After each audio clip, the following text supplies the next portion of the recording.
अस्सलाम वालेकुम नाज़रीन, KBN न्यूज़ की खास खबरों में आपका खैर मकदम है। मैं हूं नेहा खान। नजर डालते हैं आज की अहम तफसीलात पर। All India Muslim personal law board ने कहा है कि वो वक्फ तरमीमी बिल को अदालत में चैलेंज करेगा और लोगों के हुकूक को खतरे में डालने वाले इस सियाह कानून के खिलाफ लड़ाई को सड़कों तक ले जाएगा। वक्फ तरमीमी बिल के सिलसिले में मुनक़्क़दा एक प्रेस कॉन्फ्रेंस में मुजवज़ा कानून की तनक़ीद करते हुए बोर्ड के रुकन मोहम्मद अदीब ने कहा है कि ये मुस्लिम तबके की जायदाद को जब्त करने की कोशिश है। उन्होंने कहा है कि उन्होंने यानी कि मरकजी हुकूमत इसे इस सोच से शुरू किया है कि वो हमारी जायदाद छीन सकते हैं। क्या इसे कबूल किया जा सकता है? ये मत सोचिए कि हम हार गए हैं। मोहम्मद अदीब ने कहा है कि ये तो शुरुआत है। मुश्तरका पार्लिमानी कमेटी में गौर फिक्र के दौरान बिल की मुखालिफत की गई। ये मुल्क को बचाने की लड़ाई है क्योंकि मुजवज़ा कानून हिंदुस्तान के ताने बाने को खतरे में डालता है। इस मौके पर AIMPLB के तर्जुमान डॉक्टर सईद कासिम रसूल इलियास ने कहा है कि वक्फ तरमीमी बिल को पेश करने से पहले अहम मामलों पर गौर नहीं किया गया। एक मामले की मिसाल देते हुए उन्होंने कहा है कि दफा 3C2 में DM की जगह फैसला लेने का हक नामजद ऑफिसर को दे दिया गया। इससे मामला और ज्यादा बिगड़ गया। अब ये मसला ज्यादा पेचीदा बन जाएगा। कासिम रसूल इलियास ने कहा, हमें DM के किरदार को लेकर कोई एतराज नहीं, हमें एतराज इस बात को लेकर है कि जो भी सरकारी ऑफिसर इसमें शामिल किया जाएगा वो ज्यादातर हुकूमत के हक में ही फैसला देगा। इससे वक्फ के हक में कोई भी नतीजा सामने नहीं आएगा। जो है आप जानते हैं कि देखिए बहुत सारे लोग ये नहीं जानते कि वक्फ की इमलाक क्या होती है। मैं उस तफसील में नहीं जाऊंगा, लेकिन वक्फ की इमलाक जो है वो हमारी मसाजिद है, हमारी ईदगाहें हैं, हमारे मदारिस है। मैं ये आपसे साथ बता रहा था कि ये वक्फ तरमीमी बिल जो पेश किया गया वो मुसलमानों से मशवरे के बगैर पेश कर दिया गया। जब पार्लियामेंट में अपोजिशन लोगों ने एतराज़ किया तो इसे JPC के हवाले कर दिया गया। मैं ये चाहूँगा कि दरमियान में गुफ्तगू ना हो ताकि आप यहाँ जिम्मेदारों की जो गुफ्तगू होगी वो इंशाल्लाह आप सुनेंगे। तो इसके बाद JPC के जब हवाले किया गया तो JPC तेलंगाना BC के बुजरा पूनम प्रभाकर, कुंडा सुरेखा, MP अनिल यादव, विप सादी श्रीनिवास, बिरला इलैया, MLA MLC और लीडरों ने पार्लियामेंट हॉल में TPCC सदर महेश कुमार गौड़ की क़ियादत में लोकसभा अपोजिशन लीडर AICC के सरकर्दा कायदीन राहुल गांधी से मुलाकात की और इस दौरान TPCC के सदर महेश कुमार गौड़, बुजरा पूनम प्रभाकर, कुंडा सुरेखा और दीगर ने असेंबली में पेश करदा और तेलंगाना आजाद पार्टी के निजाम के लिए मुत्तफ़िक़ा तौर पर मंजूर किए गए बिल के मसाइल और दिल्ली जंतर मंतर पर BC ग्रुपों की शुरुआत और दीगर मसाइल की वजाहत की। TPCC के सरबराह महेश कुमार गौड़ ने मुतालबा किया है कि BC के तहफ़्फ़ुज़ात को 42% तक बढ़ाने के मसाइल को 9वीं शेड्यूल में शामिल करके उन पर अमल दरामद के लिए इक़दाम किए जाएं। गर्मी की शिद्दत में रफ्ता रफ्ता इजाफा हो रहा, लेकिन कुछ जगहों पर बारिश के इम्कान भी हैं। महकमे मौसमियात ने दिल्ली, मध्य प्रदेश, उत्तर प्रदेश, राजस्थान, उत्तराखंड और छत्तीसगढ़ के अलावा तेलंगाना के लिए अलग अलग पेशगोई जारी की है। दिल्ली में ज्यादा से ज्यादा दर्ज हरारत में इजाफा होने की उम्मीद है। वहीं मध्य प्रदेश में बारिश का इम्कान है। साथ ही जनूबी हिंद के कई इलाकों में भी बारिश होने के अच्छे आसार हैं, जिससे वहाँ के लोगों को गर्मी से राहत मिल सकती है। पहाड़ी इलाकों में मौसम सुहाना बना रहे, इससे सयाहों को घूमने का अच्छा मौका मिलेगा। उत्तर प्रदेश में गर्मी बढ़ रही, जबकि राजस्थान की दर्ज हरारत में तेजी से इजाफा हो रहा। उत्तराखंड में गर्मी का कहर जारी है, तो छत्तीसगढ़ में बारिश का इम्कान है। मुल्क की कई रियासतों में अप्रैल से जून तक शदीद गर्मी होगी। मध्य प्रदेश में कई मुकामात पर बादल छाए रहने के साथ ही हल्की बारिश होने का इम्कान जाहिर किया गया। महकमे मौसमियात को उत्तर प्रदेश और उत्तराखंड में गर्मी जारी रहने की उम्मीद है। उत्तराखंड के पहाड़ी इलाकों में भी गर्मी परेशान करने वाली है। ज्यादातर इलाकों में अभी दर्ज हरारत में इजाफा होगा। वहीं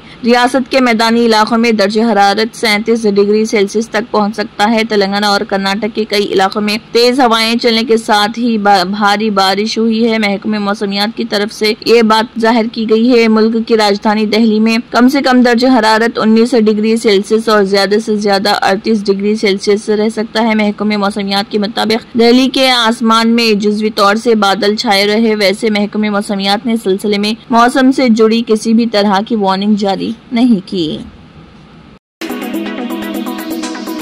वज़ीर-ए-आज़म नरेंद्र मोदी बिम्स्टेक चोटी कॉन्फ्रेंस में हिस्सा लेने के लिए बैंकॉक रवाना हो गए। इस दौरान वो थाईलैंड के वज़ीर-ए-आज़म के साथ दो तरफा मुज़ाकरात कर रहे। मोदी वज़ीर-ए-आज़म पेटोंगटार्न शेनावात्रा की दावत पर थाईलैंड के 2 रोजा दौरे पर हैं। वो मुनक़िद होने वाले 6 बिम्स्टेक चोटी कॉन्फ्रेंस में भी हिस्सा ले रहे। बिम्स्टेक कॉन्फ्रेंस में थाईलैंड, बांग्लादेश, श्रीलंका, नेपाल, म्यांमार और भूटान के रहनुमा शिरकत कर रहे। वज़ारत ख़ारिजा के तर्जुमान रणधीर जायसवाल ने ट्वीट करके ये इत्तला दी कि वज़ीर-ए-आज़म मोदी थाईलैंड और श्रीलंका के दौरे पर रवाना हुए। वज़ीर-ए-आज़म मोदी थाईलैंड के बाद श्रीलंका के भी सरकारी दौरे पर जाएंगे। अपने थाईलैंड दौरे के दौरान मोदी शेनावात्रा वाट का भी दौरा करेंगे, जो थाईलैंड के टॉप 6 मंदिरों में से एक है। ये जगह लेटे हुए बुद्ध के अजीम मुजस्समे के लिए मशहूर है।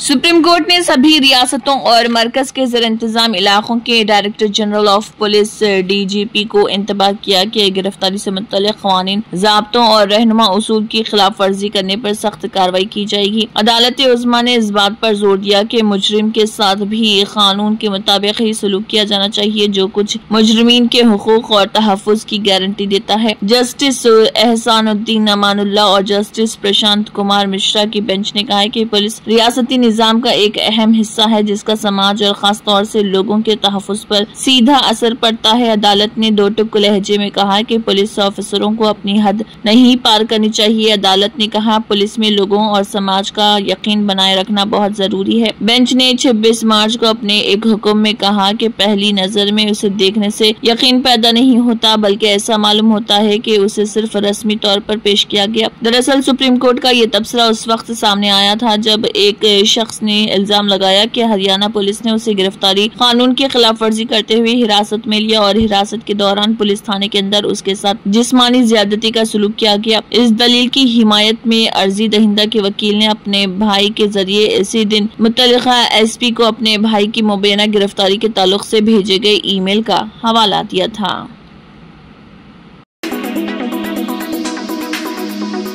म्यांमार में गुज़िश्ता जुमे को आए 7.7 शिद्दत के तबाहनाक ज़लज़ले के बाद भी कई झटके आफ्टर शॉक्स मुकामी लोगों ने महसूस किए हैं। झटकों का ये सिलसिला हुनूस जारी है। मुल्क के मौसमियाती साइंस व आबी साइंस महकमे के मुताबिक सुबह तक 2.8 से 7.5 शिद्दत के 66 झटके महसूस किए गए हैं। रियासत इंतजामिया कौंसिल इंफॉर्मेशन टीम के मुताबिक ज़लज़ले में हलाकतों की तादाद भी बढ़कर 3085 हो गई है। 4715 अफराद इस दौरान जख्मी हुए और 341 अब भी लापता हैं। इस दरमियान रियासती इंतजामिया कौंसिल के सरबराह मन आंग हुआंग ने कहा है कि म्यांमार हुकूमत ज़लज़ला राहत व बाज़ाबातकारी कोशिशों के लिए 500 अरब कियात तकरीबन $238.9 मिलियन इमदाद करेगी। सरकारी रोजनामा के मुताबिक म्यांमार के लीडर ने ये बयान पीताओ में एक नक़द अतिया तकरीब मीडिया प्रोग्राम में खैर ने 104.44 बिलियन कियात नक़द और 12.4 बिलियन कियात कदर की गैर नक़दी चीजें अतिया की।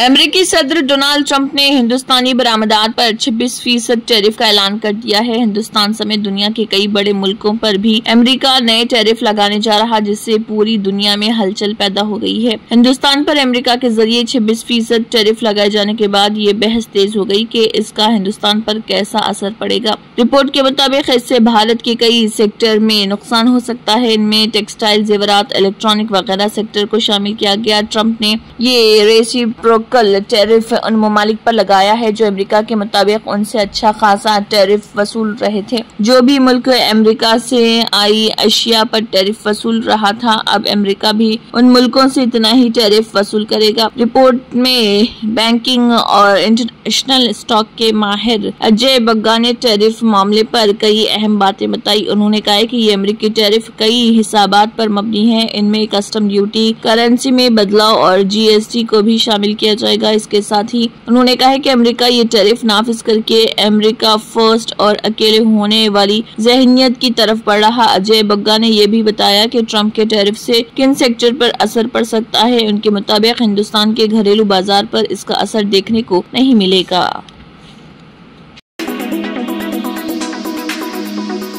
कनाडा के वज़ीर-ए-आज़म मार्क कार्नी ने अमेरिका की तरफ से आयद करदा नए बाहमी महसूलात पर तशवीश का इजहार किया। उनका ख्याल है कि डोनाल्ड ट्रंप की ये पॉलिसी आलमी तिजारती निज़ाम को बदल देगी। अगरचे कनाडा और मैक्सिको इन महसूलात से मुस्तस्ना है, फिर भी कुछ मसनूआत पर 25% दरामदी ड्यूटी लागू होगी। डोनाल्ड ट्रंप इंतजामिया ने तारिकीन वतन की अमेरिका में स्मगलिंग को रोकने में कनाडा के किरदार पर सवाल उठाया। इस वजह से अमेरिका ने फेनेटाइल, स्टील, एल्यूमीनियम और ऑटोमोबाइल पर महसूलात बरकरार रखे। अमेरिका ने कनाडा पर इन अशिया पर 25% टैरिफ लगा दिया जो उनके आज़ाद तिजारती मुआहदे के तहत नहीं आते। ताहम अमेरिका दवासाजी, लकड़ी और सेमी कंडक्टर मसनूआत पर इजाफी महसूलात आयद करने पर गौर कर रहा। इसकी वजह से अमेरिका के 3 बड़े तिजारती शिराकतदार मैक्सिको, चीन और कनाडा इस टैरिफ पॉलिसी से मुतासिर होंगे। तिजारती माहिरीन का ख्याल है कि ये महसूलात न सिर्फ अमेरिका और कनाडा के कारोबारी ताल्लुकात को मुतासिर करेंगे बल्कि आलमी सप्लाई चेन पर भी मनफी असरात मुरतब कर सकते हैं। कनाडा के वज़ीर-ए-आज़म मार्क कार्नी ने कहा है कि टैरिफ पॉलिसी दोनों ममालिक के दरमियान इक़्तिसादी ताउन को मुतासिर कर सकती है। अगर आपने हमारे चैनल को अभी तक सब्सक्राइब नहीं किया है तो यहाँ पर रेड कलर का सब्सक्राइब बटन दिख रहा है, उसे क्लिक करें और हमारे चैनल को सब्सक्राइब कीजिए और साथ ही साथ बेल आइकन को भी क्लिक कीजिए जिससे आपको ताज़ा अपडेट मिलती रहे।